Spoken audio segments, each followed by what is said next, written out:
Hey everyone, it's time for some more Jensen sports talk. Um, so we're in the deader zone of sports, but there's still lots going on. So I want to hit on a couple things. First, hockey. Um, we've got some trades going on. The trade deadline's coming up, and Patrick Kane from the Blackhawks got moved to the Rangers. They actually didn't get much for him, and I think there's a couple reasons for it.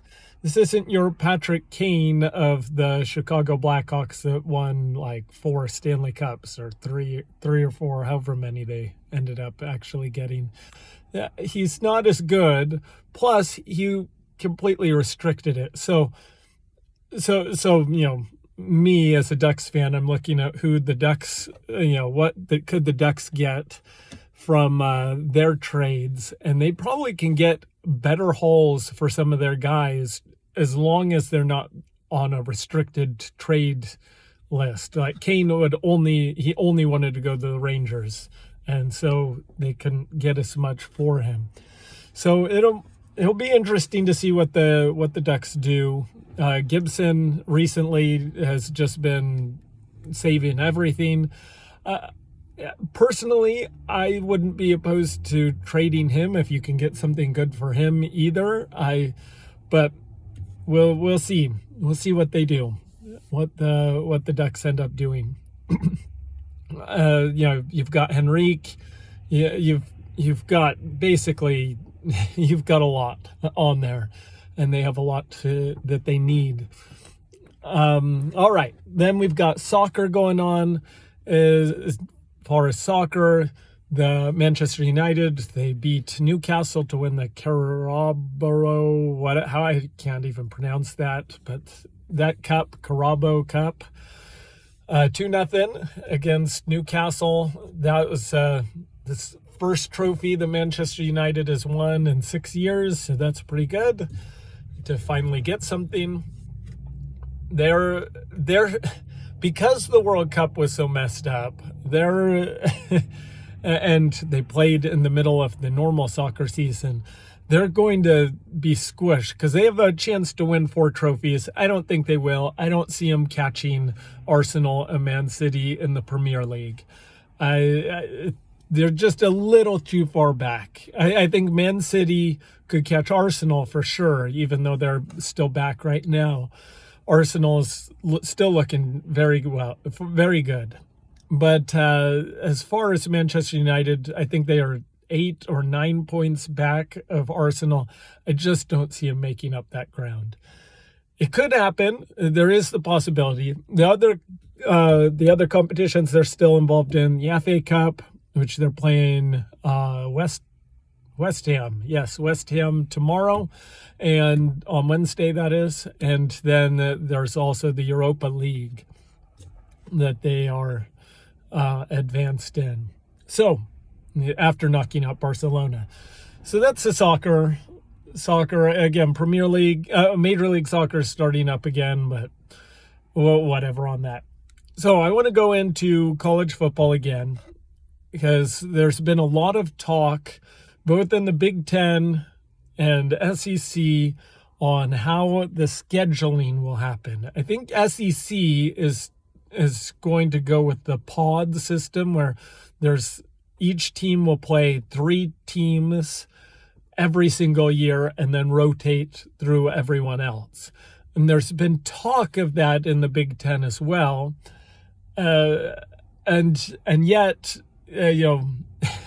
who knows? And then Florida State is throwing a wrench into things, saying they don't want to be they want more from the ACC, or they want out, which is a little hard for them in that they have a 20-year agreement. It was ridiculous that what the ACC did, but I don't know how they get out of it without paying just tons of money, more money than it's worth, but who knows?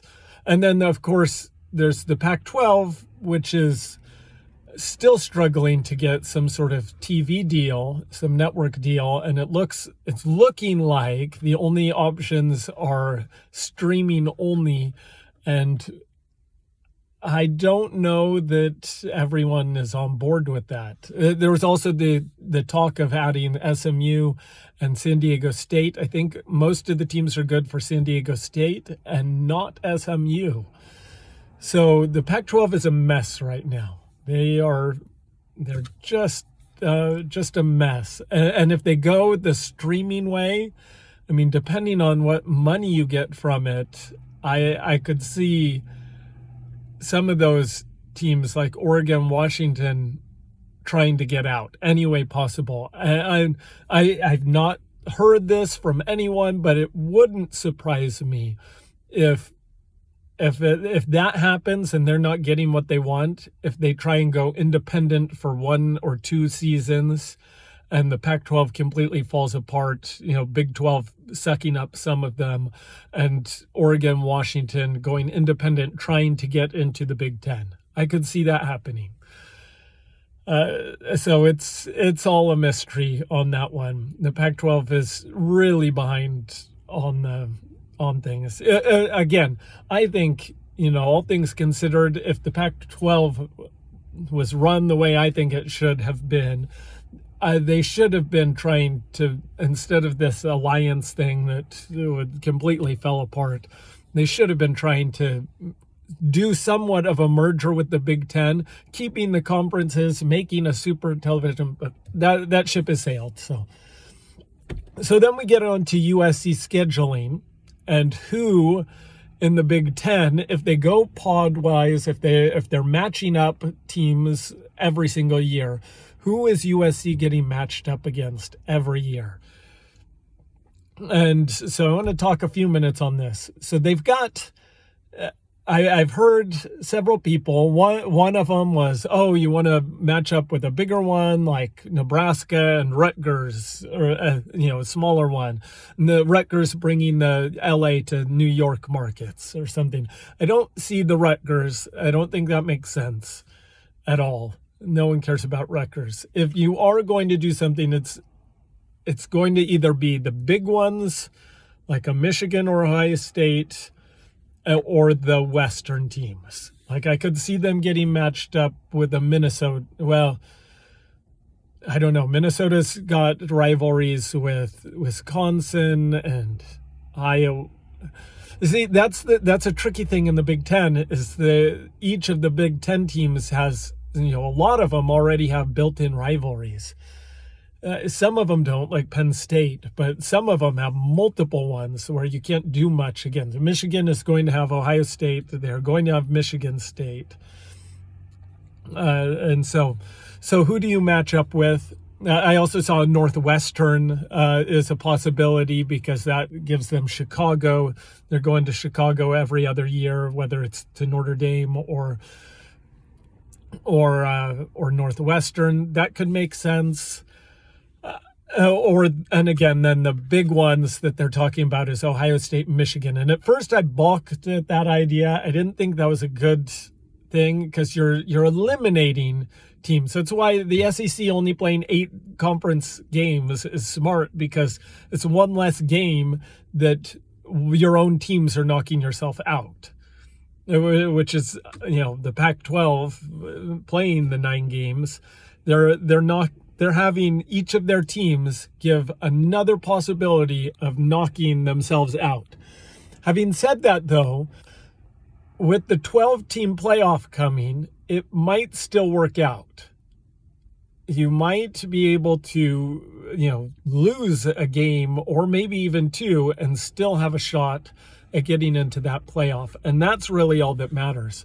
So if USC is matched up against Ohio State, that might work, and they play each year, and that would give the big TV contracts. I mean, I know that's what the television markets would love. They'd love USC, Ohio State every year. You get the 2 biggest brands to go at it every single year. Personally, I would rather see that as a more rotational situation. I sort of like trying to stick with the teams out west, and especially if you don't know that expansion. I know expansion might not be happening this season or next season, but if it's on the horizon, you don't need to set up something with Ohio State. I would much rather get something like set up with